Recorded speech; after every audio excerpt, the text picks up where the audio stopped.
কাপড় দিয়ে দিলাম, আশা করি আপনার আর কিছু বলেন না। বাবা এইভাবে জামা কাপড় দিলেন মানে ভাঁজ নষ্ট হয়ে গেল, তার তো পরা যাবে না। আর এত মেজাজ দেখাচ্ছেন কেন তাও বুঝতে পারছি না, নাকি এটা কাজ করতে বললাম বলে অপরাধ হয়ে গেল? শুনুন, আপনার সঙ্গে না বাড়তি কথা বলার আমার কোনো ইচ্ছে নেই। আপনি জামা কাপড় বার করে দিতে বলেছিলেন, দিয়েছি, আমার কাজ শেষ। এবার আপনারও কাজ শেষ হওয়া উচিত, নাহলে আপনার শুধু শুধু দেরি হয়ে যাবে। না, আমার দেরি নিয়ে আপনাকে মাথা ঘামাতে হবে না, ওটা আমি বুঝে নেব। হ্যাঁ, মাথা ঘামাচ্ছি কারণ আপনার জন্য আপনার সায়নী অপেক্ষা করে থাকবে। তারপর আপনারা কি সব প্ল্যান ট্যানও করবেন, তাই না? কি আবার আবার বেড়াতে যাবেন নাকি?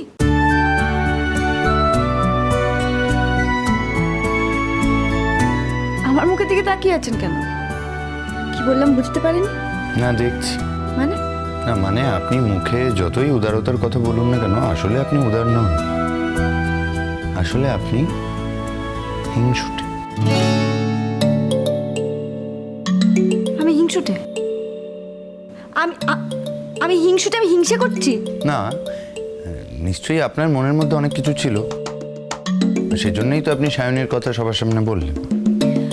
দেখুন, আমি মোটেও সায়নীর কথা বলিনি, আমি বলেছি আপনার বিশেষ বান্ধবীর কথা। ওই একই হলো, আমার বিশেষ বন্ধু মানেই তো সায়নী। সেটা ওখানে সবার সামনে বলার কি দরকার ছিল? না, আমিও তো এটা ভেবে অবাক হচ্ছি যে আপনারই বা এত সৎ সাহসের অভাব হয় কি করে? আপনি বা এতদিন ধরে বাড়ির লোকদের ওই সায়নীর কথা বলেননি কেন? তোমার কি তাহলে একটু একটু হিংসে হচ্ছে কঙ্কাবতী? না, তোমার হাবভাব দেখে তাই মনে হচ্ছে আমার। আমি তো চাই তুমি হিংসেই জ্বলে পুড়ে শেষ হয়ে যাও। যাকে যাক, আপনি কি বলবেন, কি করবেন, সব আপনার ব্যাপার। আমারও আপনাকে নিয়ে মাথা ঘামানোর মতো সময় নেই। আচ্ছা আচ্ছা আচ্ছা কি আচ্ছা বলছেন আপনি? শুনুন, এই যে আপনি একটু আগে বললেন যে আমি হিংসুটে, আমি সায়নীকে হিংসে করি, আজকে বলেছেন আর কোনোদিন বলবেন না। আমার বয়ে গেছে হিংসে করতে। আমার পারফিউমটা কোথায়? কি? না মানে পারফিউমটা, মানে যে ফ্রেগরেন্সটা আমি পছন্দ করি সেটা কোথায় দেখছি না তো।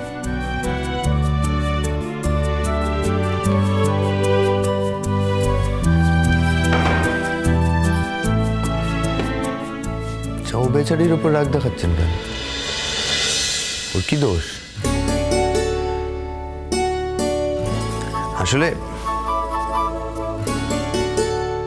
আসলে এই গন্ধটা শুধু আমি নই, সায়নীও পছন্দ করে। আমি কি আপনার কাছে জানতে চেয়েছি? না, চাননি, আমি নিজে থেকেই বললাম। তাতে কি খুব মহাভারত অশুদ্ধ হয়ে গেল? হ্যাঁ, মহাভারত অশুদ্ধ হলো। আমি যা জানতে চাইনি তার বাইরে একটা কথা বলবেন না। আচ্ছা, বলবো না, এই নিন ধরুন।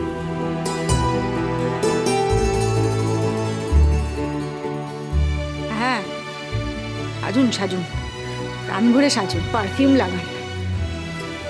শুনুন, আপনার ওই সায়নী কি পছন্দ করে সেটা আমাকে বলার দরকার নেই। ওটা আপনার আর ওর ব্যাপার, এর মধ্যে একদম আমাকে টানবেন না। না কই, আমি তো আপনাকে টানি। আমি শুধু এটা বললাম যে সায়নী এই স্মেলটা খুব পছন্দ করে। আপনি তো দেখছি সায়নীর কোনো কথাই সহ্য করতে পারছেন না, মানে ওর নামই সহ্য করতে পারছেন না। ওটা আপনার ভুল ধারণা। না, ভুল ধারণা হলেই ভালো। মানে কাল তো আপনার সাথে সায়নীর প্রথম দেখা হবে, প্রথম দিনেই যদি আপনি মিসবিহেভ করেন সায়নীর সাথে, সেটা তো আমার ভালো লাগবে না।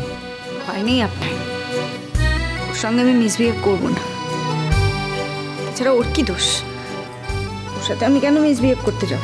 না, এখানে আমার সাথে যা করছেন, মানে যে ব্যবহারটা করছেন, সেটা যদি সায়নীর সামনে করেন তাহলে তো ও বিষয়টাকে ভালোভাবে দেখবে না, ওর খারাপ লাগবে। শুনুন, আমি না আপনার সাথে কোনো ব্যবহারই করতে চাই, আমি আপনার সাথে কথাই বলতে চাই। আপনি খুঁজিয়ে কথা বলছেন জোর করে। লজ্জা করে না আপনার? ভাবি বউয়ের সাথে দেখা করতে যাবেন আর আমাকে দিয়ে জামা কাপড় বার করাচ্ছেন। না, এতে অসুবিধে কি? আমি বুঝতে পারছি না, মানে এটাই তো স্বাভাবিক। এটাই স্বাভাবিক। হ্যাঁ হ্যাঁ, এটাই স্বাভাবিক। আর আমি তো আপনার জন্য কিছু কম করিনি, আর তার বিনিময়ে আপনি আমায় এইটুকু হেল্প করতে পারবেন না? আর আমি পড়াতে যাচ্ছি, বাইরে যাচ্ছি, না বেড়াতে যাচ্ছি, না সায়নীর সাথে ঘুরতে যাচ্ছি, সেটা তো আপনার দেখার বিষয় না। আর খুব তো আমার বাড়ির লোকের সামনে, মানে মামনি, বাবা, ইভেন ছোটদের সামনে আমায় ফাঁসালেন। ঘুরিয়ে যদি আমি আপনার রিজুদার কথা বলতাম সবার সামনে, ভালো হতো। কেউ বিশ্বাস করতো না আপনার কথা। ও এতটাই বশ করে রেখেছেন আমার বাড়ির লোকজনকে। ইচ্ছে করে কিছুই করতে হয় না, বুঝেছেন? মানুষ না সত্যি মিথ্যেটা বোঝে। বাবা, মামুনি এরা তো আর কেউ বোকা নন, ওরা সবাই জানেন আমি কেমন মেয়ে। আসলে আপনার মুশকিলটা কি বলুন তো, আপনি সত্যিটা স্বীকার করতে পারেন না। আমি কিন্তু সত্যিটা স্বীকার করি না। যাই হোক, এখন আপনার সাথে বাড়তি কথা বাড়িয়ে কোনো লাভ নেই আমার। হ্যাঁ, সেই ভালো। আপনার দেরি হয়ে যাবে, আপনার তাড়া আছে।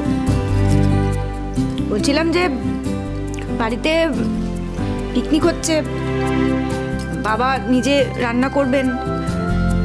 আপনি একটুখানি খেয়ে গেলে নিশ্চয়ই আপনার মহাভারত অশুদ্ধ হবে না। আরে খেয়ে যাবো মানে এখন কি করে খেয়ে যাবো?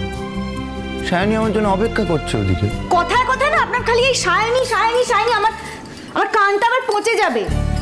এই নামটা ছাড়া কি আপনি আর মানে সারাদিন এই নামই জপ করে চলবেন? আমি বললাম একটুখানি খেয়ে যাবেন কিনা, তোরে আপনি বললেন সায়নী অপেক্ষা করে থাক। তো অপেক্ষা করে থাকবে তো অপেক্ষা করতে দিন না। আপনি একটুখানি খেলে কি আপনার সারাদিন সারা রাত লেগে যাবে নাকি? বাড়াবাড়ি করবে সব কিছু নিয়ে। এই যে ভুল ভাবছেন। আসলে আপনি না আমার আর সায়নীর সম্পর্কটা নিজের চোখে না দেখলে বুঝতেই পারবেন না। দয়া করুন, নিজের চোখে দেখে আমি আপনাদের সম্পর্কটা বুঝতে চাইও না, আমার কোনো দরকার নেই। ও তার মানে কালকে আপনি যাবেন না?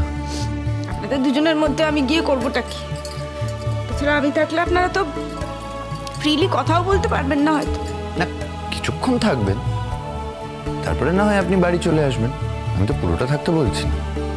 ও, আমি একা বাড়ি চলে আসবো? আমি শহরের রাস্তাঘাট চিনি কিছু। সেটা তো কোনো সমস্যা নয়, আমি আপনাকে ট্যাক্সিতে তুলে দেবো। ট্যাক্সিতে তুলে দেবে? আমি ট্যাক্সি করে একা একা চলে আসবো? আপনাকে নিয়ে তো মহা সমস্যা। হ্যাঁ, তাই তো, আমাকে নিয়ে তো খুব সমস্যা। যান না, সমস্যা থেকে মুক্ত হয়ে যান না। কেন বলছেন না সায়নীকে এই বাড়িতে চলে এসে থাকতে? না দেখুন, আপনি চাইলে সায়নী এখানে চলে আসার পরেও আপনি কিন্তু থাকতে পারেন। বাহ, যা বলেছেন।